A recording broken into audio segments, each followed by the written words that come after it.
Sorry. Hi everyone, this is audap. Let's continue our game of Fatal 12 on Nintendo Switch. Sorry for the late start again. I'm in the middle of moving. So this will probably be my last broadcast in this location. And I think tomorrow will actually be in the new location, which will look significantly different. And hopefully it won't really interrupt my streaming. I don't know, no guarantees. I'm going through CenturyLink, who I don't have a whole lot of faith with. But we'll see. ようやく戻るか。足音が聞こえた。玄関まで行ってやればいい。心配するな。僕はここでじっとしている。約束を保護にされてもかなわん。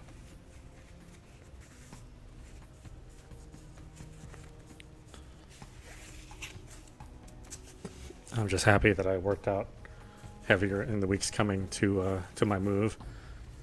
Otherwise, I would be dead right now. But that is a secret if you don't want to completely kill yourself. If you're moving, it's just to make sure you work out heavy a month ahead of time. He's right. I hear noises coming from the entrance. Make my way over to welcome them back.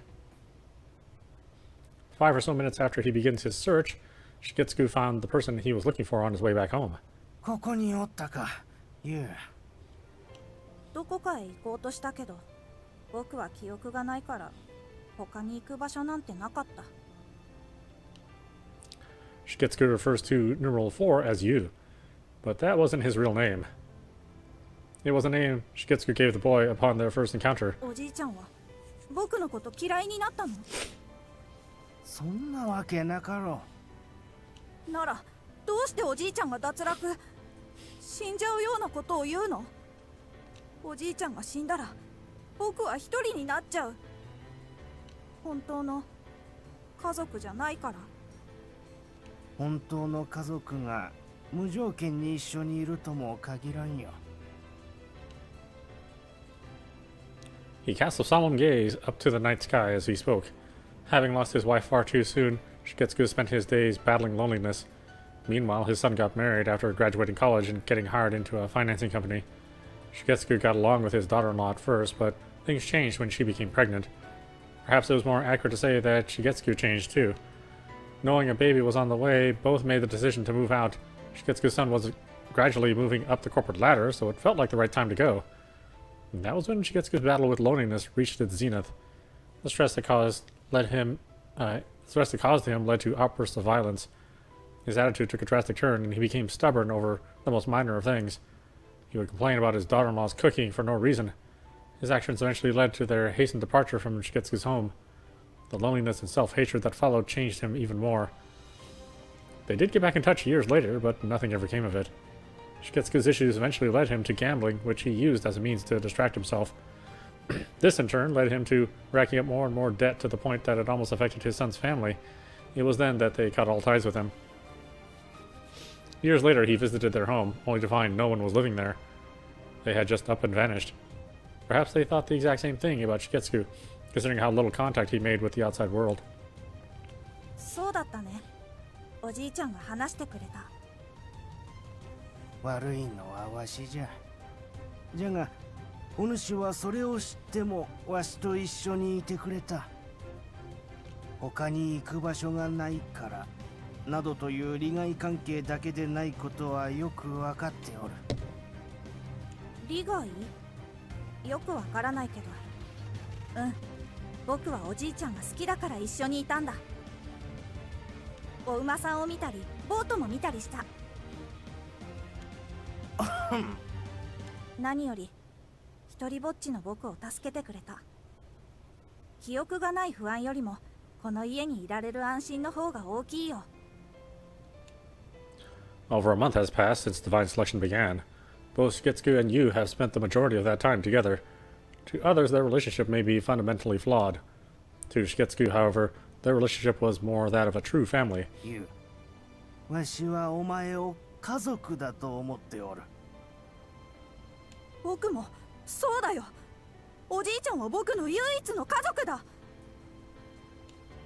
There was no preface to his statement. For you, the present took precedence over his lost memories. His words were proof of that. じゃがわしは死ぬ。お前たち若い連中は運命のいたずらのようなもので本来の寿命よりも随分早くに命を落としてしまったんじゃろうが、わしは違う。あの日腰を痛めなかったとしても、もう追い先は長くなかったんじゃ。わしの願いはできるだけ長くお前と過ごすことじゃった。ささやかな願いじゃった。だからこそ必死に生きようとする者たちに拒まれたんじゃ。わからないよ、難しくって。僕にはおじいちゃんが言っていることがわからない。ユウ、これからの生き方はお前が決めるんじゃ。僕が？ああ、生きたいと思うんじゃったら選定を勝ち残るんじゃ。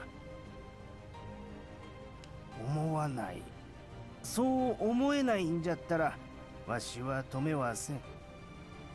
決められないよ、僕はそんなもの。決めねばならんのじゃ。わしは数日後にはもう死んだことになっているんじゃからな。嫌だ、嫌だよ、おじいちゃん。Yu was growing more upset as the conversation carried on. Shiketsugu, on the other hand, remained as calm as ever. お前にユウという名前を与えたのはわしの過ちじゃったかもしれん。記憶喪失じゃからか知らんが、まさかその名前でカードが作られるとは思わんかった。お前は自身のカードを忘れていることが強みじゃったが、それを一つ奪ってしまったからの。そんなことない。おじいちゃんが名前をつけてくれて僕は嬉しかった。だって自分の名前もわからなかったんだもん。それは嬉しいわい。ならばわしの願いは一つじゃ。無理に生きろなどとは言わん。ただ誰かに何かを与える喜びだけは知ってほしいんじゃ。Much like how he had given you his name. Not only a name, but also a place to call home. わしもユウに大切なものをもらって死ねる。僕がおじいちゃんに何かをあげた？そうじゃ。ダメだ。やっぱり僕にはわからないよ。何もわからない。じゃったら徐々にわかるようになればいいんじゃ。その時にはその喜びもちゃんと理解できるじゃろ。Shiketsugu rested a hand on Yu's head before patting it. His words and actions were cheerful despite the context of their conversation. Meanwhile, Yu was unable to find his answer. He had not accepted his reality. At the same time, that state of mind made him all the more susceptible to what Shiketsugu had to say. So eventually he came to understand what was about to transpire. Ushizuka Shiketsugu was going to die, and there was absolutely nothing he could do about it. I happened to overhear their conversation. I didn't intend to, but that's no excuse. I don't catch the entire thing, but one important detail doesn't slip by me. You. The moment Shiketsugu called numeral 4 of that, my book began to glow. The resulting card contained nothing but those two letters. I'm glad Alan wasn't nearby when it happened. Things will only get more complicated if any of them learn that I know his name. I repeat the name to myself. I figured that Shiketsugu had given him a name, but I never expected that name to be the one on his card. This would have been far more difficult to believe if I hadn't had that conversation with Miharu about one's perception of one's name. What did Shiketsugu have in mind when giving him that name, though? Surely there is some meaning behind it. Doesn't matter. I've somehow ended up with all three of Yu's cards. But I don't have it in me to elect either of them now. If Alan elects Shiketsugu, logic dictates that I elect Yu. I try my best to convince myself that that's what I need to do, but it's not that easy.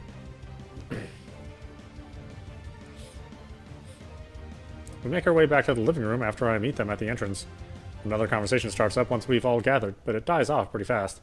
すまんの、待たせてしまった。構わない。僕からは特に話すことはない。僕のために部屋を用意すればそれでいい。Well, I guess Alan's hiding from the police too, so it makes sense for him to hang out there. うん、分かっておる。Yu still isn't happy about the scenario, but regardless, the conversation is over. Knowing that, I decide to make my way back home, albeit far later than planned. 君も11番の女に狙われるかもしれない。はい。もっとも、あの女は僕の方を狙ってくるだろうな。ああいうタイプは決着をつける方を優先する。それはこっちの少年が狙われる可能性もあるということではあるが、僕がいる限り心配はしなくていい。約束。I'm so stunned by his apparent concern for me that I struggle to find a way to respond. What is it with this guy? First he threatens to kill a baby without hesitation, then he agrees to Shiketsuku's terms that don't entirely benefit him. To top it all off, now he's worrying about my safety. バイバイ、お姉ちゃん。ご飯、とっても美味しかった。忘れないよ。うん、ありがとう。まだちょっと残ってるから、お腹が空いたら食べてね。うん。さて、わしが見送ろう。We then make our way out of the living room. そんな、玄関まででよかったのに。Shiketsuku follows me outside rather than seeing me off at the entrance. It's uncommon for us to be alone together, so I take this chance to clear my doubts. 牛塚さんが脱落したら、ゆうくんはどこで暮らすつもりだったんですか？盗み聞きとは趣味が良くないの。わざとです。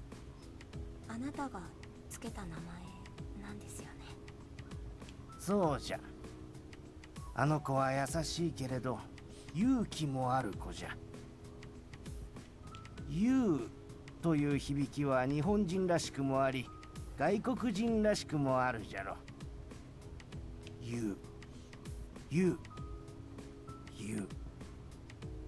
勇まさか本当の名前としてカードが作られるとは思わなかったがの。私の推測ではありますが、カードの情報は本人の認知が大きく関わっているみたいです。なるほどの。で、ユウのその後じゃったの。I nod my head, urging him to continue. 現金で100万ほど用意してある。My first reaction is to look around after recovering from my own shock. I'm worried about any lurking burglars overhearing him, but I guess anyone sneaking into that house is in far more danger than those already inside. 選定が終わるまでの約2ヶ月であれば、その金でなんとかなるじゃろ。あの子が選定の後どうするかはわしが関われることではないじゃろ。じゃが贅沢をしなければ記憶が戻った時帰国するくらいの金は残っているはずじゃ。そんなにお金を？選定が始まってからわしが家にある現金をかき集めて売れるものはすべて売り、まあいろいろして集めた金じゃ。He mentioned before that his pension and benefits were his only source of income right now. He talked about being in debt as well, so I could only assume he went through some shady dealings to gather up that amount. Knowing he did it all for Yu's sake made it hard to judge him for it, though. 貯金なんぞ全部使い切ったし、口座も凍結しておったからの。苦労したわい。後のことを構わず家探しをしたんじゃが、片付ける気にもならんでの。家は散らかっていたじゃろ。道理で。I slapped both my hands over my mouth the moment I realized what I'm about to say. It might be the truth, but it's so rude to say such a thing out loud. 構わん。というわけじゃ。お主が心配することなど何もありゃせんよ。He lets out a heartfelt laugh. I can't find the humor in it though, so I just nod. じゃあの、また夢の世界とやらであったらよろしく頼むぞ。はい、いろいろとお世話になりました。世話になったのはこちらじゃよ。He shuffles back into his house. That's how it should be. Things are looking good for me right now. Even so, I make my way home with a knot in my heart.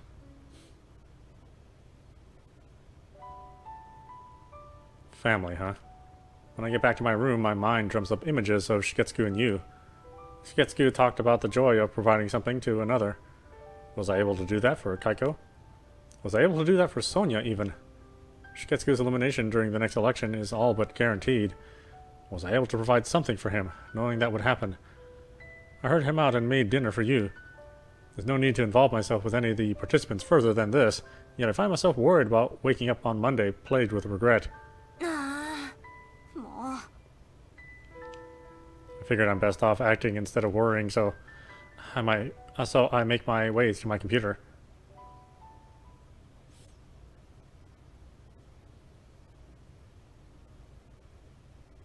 Thus, another day of school rolls by. I stayed up late last night doing research, so I'm still a bit tired. And wouldn't you know it, I checked my calendar, and it's June already. I'm already nostalgic about the time we went to that amusement park.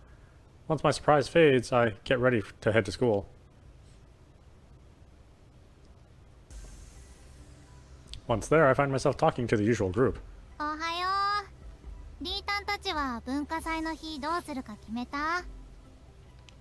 どうするかって、土日でそれぞれ1時間の手伝いでしょ？僕もやらなくてはいけないみたいだ。Talking to these two really helps to hammer home that I'm back to my typical daily life. The culture festival's next weekend. My class has finally decided to go with the fortune teller booth idea. I'm a bit worried about it since they've decided with hardly a month to spare, but it should be fine because there's nothing too difficult to prepare. None of us are playing a big part in it, but we do need to help out because it's a class effort. And said help comes in the form of 1-hour shifts on both Saturday and Sunday, it seems. 違うよ。うちはそれ以外の時間をどうしようかって聞いてるの。ああ、そうだったんだ。だったら、ナオミの喫茶店には行ってみたいかな。羊さんのね。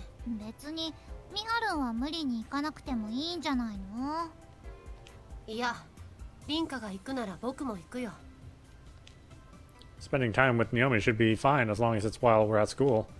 She's been working hard for this, so I want to see how it turns out. マオには何か案があるの？ない。ないんだね。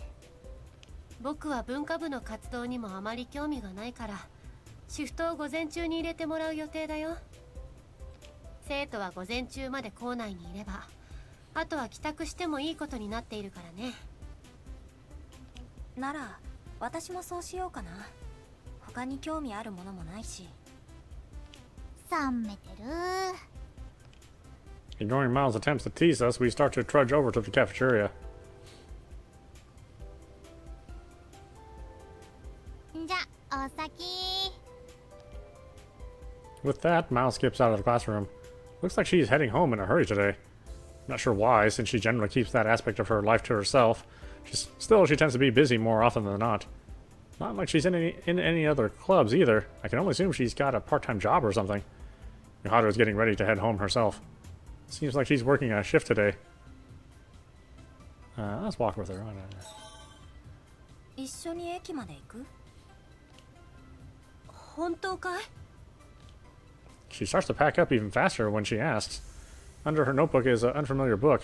Doesn't seem like it's one from the school's library. そんなに焦らなくてもいいよ。遅くなったら、君は僕を見捨てて先に行ってしまうかもしれないからね。I can only smirk.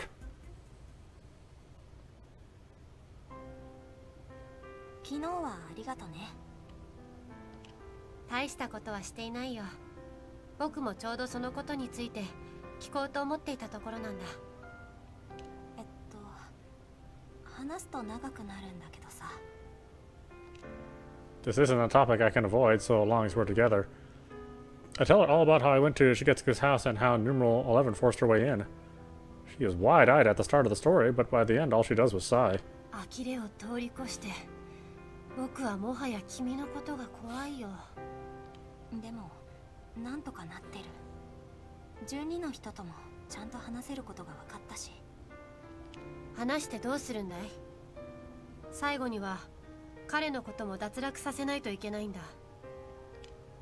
I figure I'm being optimistic, but Miharu makes sure to beat reality back into me with her words. Lacking a proper retort, all I do is avoid eye contact. まあ君がどんな行動をしようが否定しないし、どんなことがあっても僕は君を守る。もっとも君にあった出来事を話してくれないよりはいいか。美晴は何かないの？くす、気になるかい？ She teases the question with a smile. 教えてくれないやつでしょ。さすが凛花だ。ご名答。We move to more standard topics following that as we make our way to the station. Then we exchange goodbyes and part ways.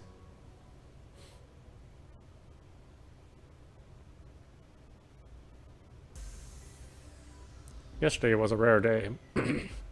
Excuse me. I was able to open the store for once.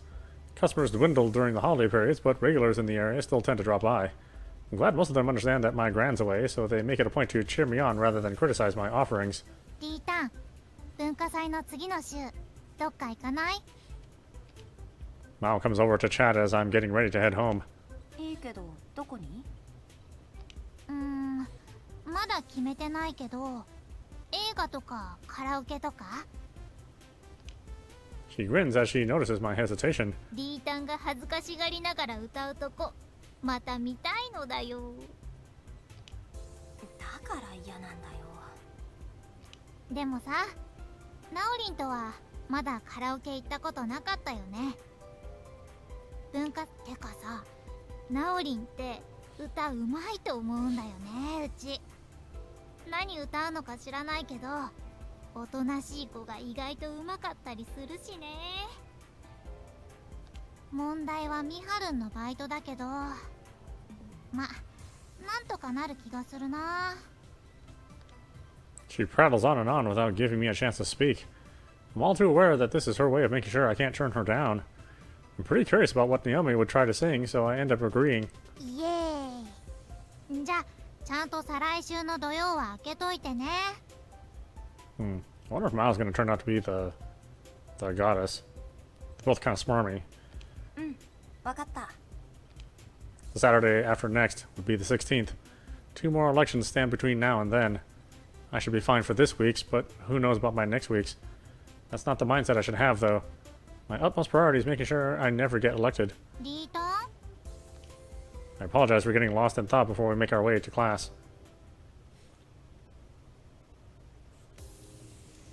After spending some time in Shinjuku, I find myself waiting for the train. I realize it's been a while since the last time I went to the bookstore, so I decided to stop by before heading home. There are a fair number of new shoujo manga on sale, so I buy a couple to try. お、リンカ先輩。 As it happens, Naomi is already there and waiting for the same train. She even has the same bag in hand as me, which means we were both at the same store. After discussing what we both bought, Naomi's expression gets a bit more serious as she changes the topic. そういえば、あの子、どうなったんですか？ She must mean you. It's funny, thinking back to that first encounter, not only did I not know his name, I actually thought he was a girl. How much should I tell Naomi, though? I can't give her all the details like I did with Miharu. Miharu's warning comes to mind as I mull it over. 大丈夫だったよ。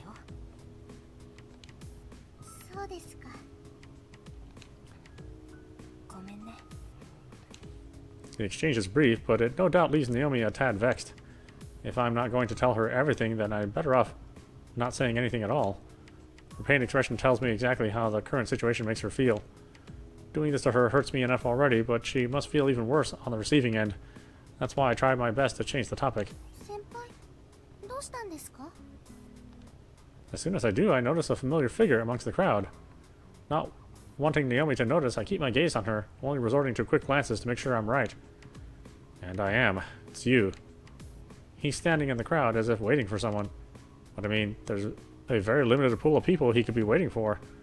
He tries to seem nonchalant, but I notice him glancing over to me every now and then. お店の買い物を思い出しちゃった。ごめん、今日は先帰ってて。だったら私も。大丈夫。文化祭の準備で疲れてるだろうし、ちゃんと休んだ方がいいから。She nods, although it's obvious that she has read between the lines. Following that, I wave goodbye as she gets on the train. Yu makes his way over after confirming that I'm alone. お姉ちゃん、 He probably realized that I saw him. お姉ちゃんにね、お願いがあるんだ。 He cuts right to the chase. I opt to quietly hear him out. おじいちゃんを家族と会わせてあげたい。だから一緒に場所を調べてほしいんだ。おじいちゃんは大丈夫って言ってもう諦めてるけど、本当はずっと会いたがってたんだ。僕は気づいてたよ。気づいてたけど悔しくって、会いに行こうって言ってあげられるのは僕だけなのに言えなくって、今日までずっと迷ってたんだ。僕はどうすればいいのかわからなかったから。でもこのままじゃ僕もおじいちゃんも後悔しちゃうから。 He lets his emotions run rampant despite being out in public. There's nothing I can do to stop him either. Once he finishes his spiel, he stares at me, worry all over his face. I can't blame him. Normally people don't hear him out, but he's probably hoping for the slight possibility that I will. どこにいるのか知らないし、多分おじいちゃんに聞いても教えてくれない。アレンさんはもっと無理だし、僕にはもう頼れる人はお姉ちゃんしかいないんだ。だから。 He's probably expecting me to turn him down based on my silence. I don't seem to be in the right state of mind. His desperation to help Shigetsugu serves to warm my heart, as does knowing we both thought of the same thing. 同じ会社で異動になって地方に引っ越しただけだから、地域を特定するのはそう難しくなかったよ。あとは部署をいくつか変えながら電話してみたら意外となんとかなったんだ。選定が始まってから嘘の演技にはちょっとは慣れたからかな。大体の町までは絞れたよ。え？あとは君の頑張り次第かな。近所の人とかに聞き込みをして家を見つければいいよ。新幹線代と今日の宿泊代はまあ貸してあげる。おばあちゃんには内緒だけど後で返してくれれば大丈夫かな。お姉ちゃん？牛塚さんを連れて行けはしないんだったら、君が説得して牛塚さんのご家族に来てもらうようにしないと。私はそこまでは協力できないけど、自分を信じてね。ちょっとお姉ちゃん、どういうこと？ Shigetsugu said that Yu is both brave and compassionate. I have to agree. I hand him an envelope. Inside is the information I've already dug up regarding Shigetsugu's family, as well as some money. 分かってたの？なんとなくだけど、私も同じことを考えてたから。It's their story from here on out. I have no intention of seeing it through. Now that I've done this much for you, I should be able to avoid waking up with regret if Shigetsugu gets eliminated. おじいちゃんが最後に笑っていられるように、僕頑張るよ。ありがとう、お姉ちゃん。お金は絶対返すから。 After he says that, he remains still for a moment. Just as I mutter that I need to go, he stops me. His expression is deathly serious. もう一つお願いがあるんだ。 His face makes it clear that this one is serious. Even so, I don't expect what comes out of his mouth next. 僕を脱落させてほしい。お姉ちゃんが僕のカードを3枚持っていることは察しがついてた。ただね、お姉ちゃんは優しいから僕を指名できないんじゃないかって思ってたんだ。どうして？お姉ちゃんに生きてほしいって思ったからなんだ。そんなの。ごめん、大きな声出しちゃったね。僕は本気だよ。お姉ちゃんが僕を脱落させるなら納得できるから。それだけじゃない。僕はきっと生きてちゃいけないんだ。生きてちゃいけない？僕がなくした記憶は全然戻る気はしないよ。でもね、時々自分が怖くなる。僕の中にいるもう一人の僕が何か恐ろしいことをしようとしている気がして。もし記憶が戻ったら僕は何するかわからない。僕が僕じゃなくなっちゃうかもしれない。だからその前に僕を殺して。I can feel the pressure he's been bottling up inside from the tone of his voice. That unknown factor has probably been haunting him for a while now. I had no intention of electing him this week, just as he said. Mostly because I don't have it in me. ごめん、即答はできない。どうして？お姉ちゃんが生きたいんだったらいずれは僕のことも脱落させるはずでしょ。そうだよ。でももしユウくんを脱落させるとしたら、それはユウくんの記憶が戻ってから、真実が分かってから。ユウくんは記憶喪失で不安になっているだけなんじゃないかな。何もわからないままユウくんが脱落したら、私は後悔するかもしれない。ダメだよ。 He refuses to give in. He knows what I'm like by now, and yet he presses on regardless. お願いだから。優しいお姉ちゃんなら聞いてくれるよね。I can't bring myself to answer. He refuses to stop staring at me while waiting for me to say yes. He believes that he might do something terrible, but I can't see that happening. Sure, his past required him to know how to fight, but that doesn't feel relevant to his current fears. 絶対だよ。 He cuts the conversation off after a period of silence and takes his leave without another word. There's a reason I couldn't give him the response he wanted. Deep down I knew. I just can't do it yet.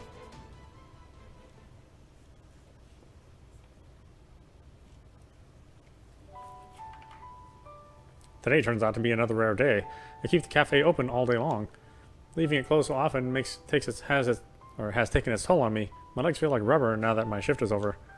Either way, working up a sweat from hard work feels pretty good.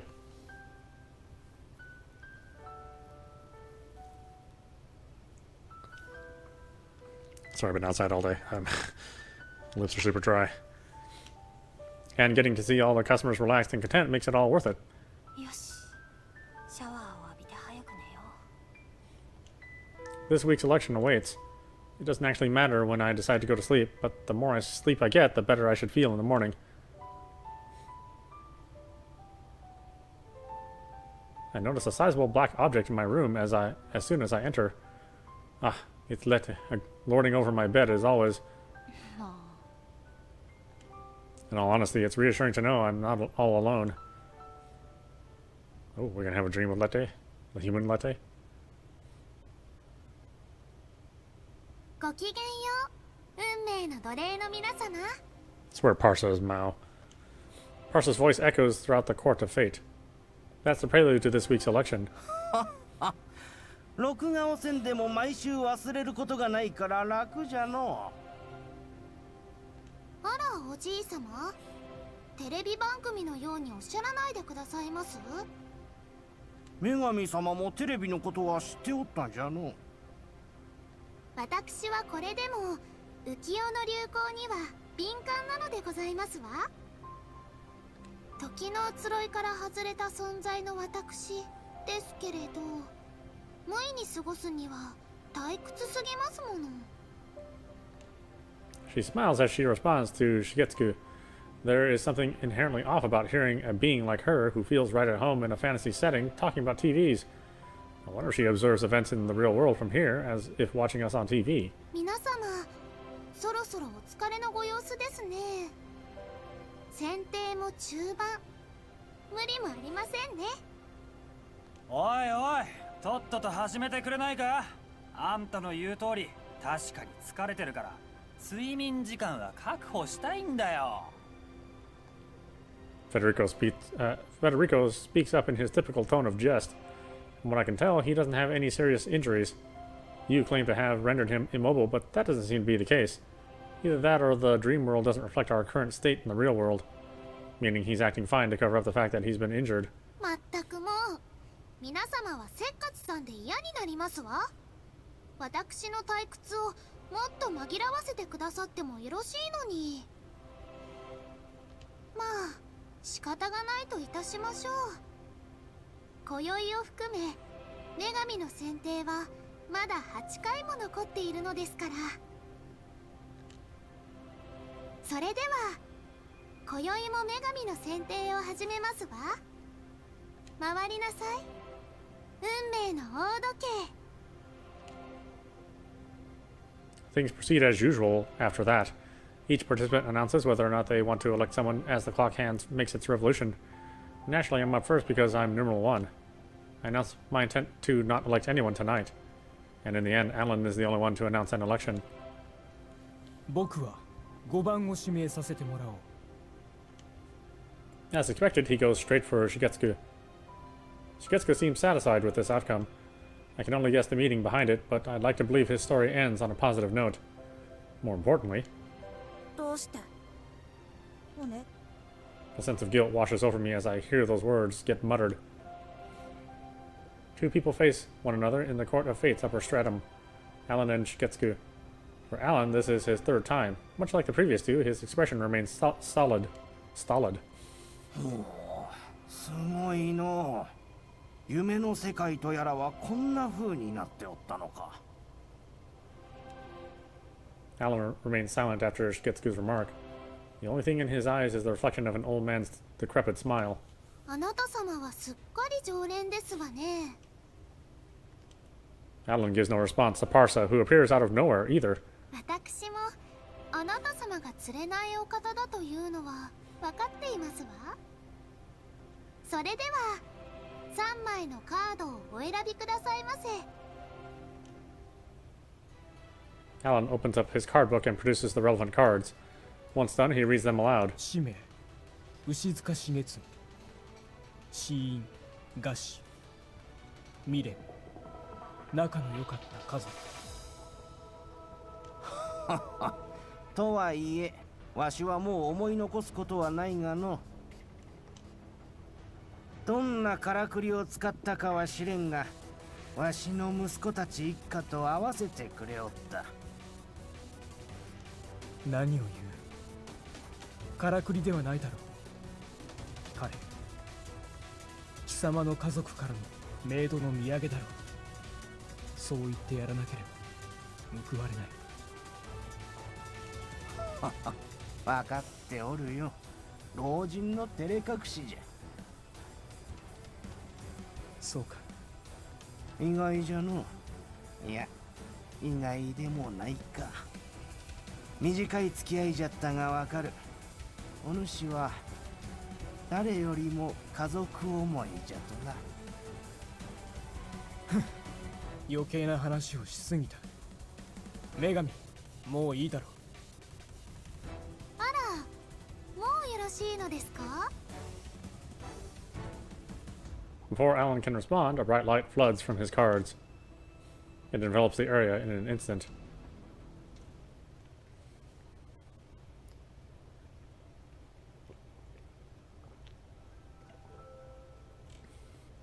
A man haunted by loneliness, on the floor in his home. As starvation whittled him away, all he could do was reflect on his past. He wished to return to those happier times. It was an unrealizable dream, and yet it was one he would cling to as his life's light gradually extinguished.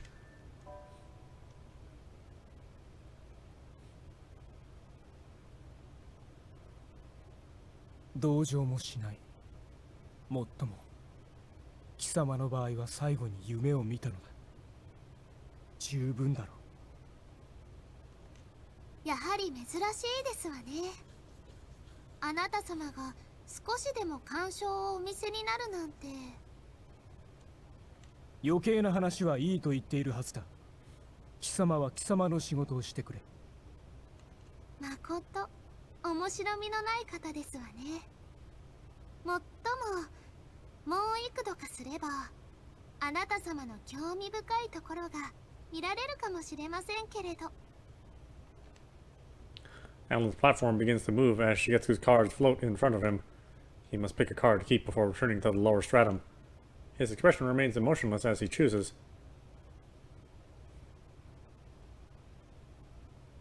Sometime after, Alan descends by himself. それではどのカードを選びますか？ 4番未練のカードをもらおう。 Something's wrong. Yu seems completely unfazed by Alan's selection. No, that's not quite right. His expression is alien compared to him a few minutes ago. It sends a shiver right down my spine. His gaze remains focused on me rather than Alan. あの子は I find it hard to believe that it's simply anger over me not electing him. This is something else, like I'm staring into an endless abyss of rage. My head suddenly begins to pound, but not enough to make me collapse, so I do my best to power through it.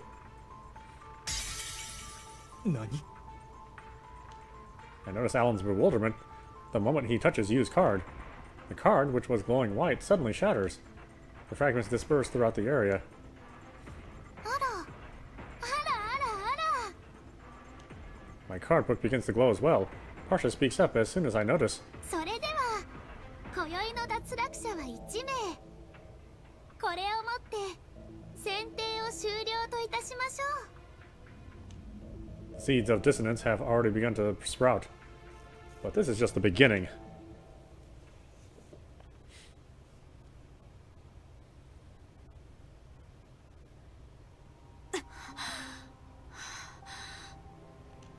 I wake up drenched in sweat.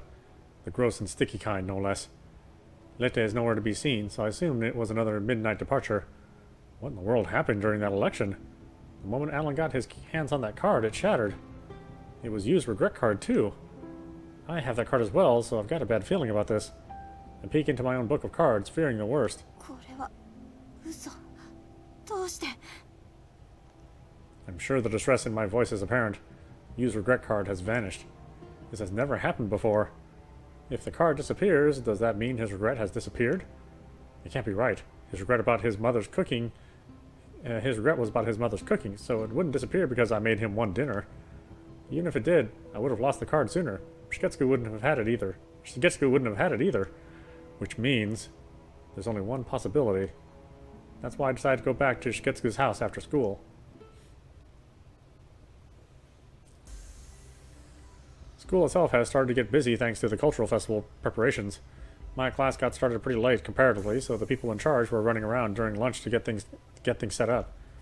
Much as I think they should have gotten it all sorted out earlier, I'm in no position to comment when I'm doing the bare minimum to help. I would be willing to help if they asked, but they're making pretty clear that they want to handle things themselves. And I get why, since it's nice when you and a group of friends pull stuff like that off together. Naomi's class is probably doing much better than ours in that regard. じゃ、リータ、お昼行こっか。マオはマイペースだな。今のクラスはあまり居心地がいいものではないからね。今日もちょっとそんなはっきり言う？構わないだろ。マオは手伝うことを打診したけれど、僕たちがいるからと無下に断ったのは彼女たちの方なんだからね。うちは楽だから気にしてないよ、ミハルン。 Something tells me that Miharu's a bit annoyed. Most likely because it's easy to guess how they treated Mao when she offered to help. それに、うちらの手伝いの時間はまとめてもらったし。ま、感謝感謝。マオがいいならいいけれどね。さあ、リンカもそろそろ行こう。I nod and follow along behind them. いただきます。 Right, let's stop right there. This is Audapostrophe. You've been watching Fatal 12 on Nintendo Switch. Anyway, I hope you enjoyed watching. I will see you at the next stream.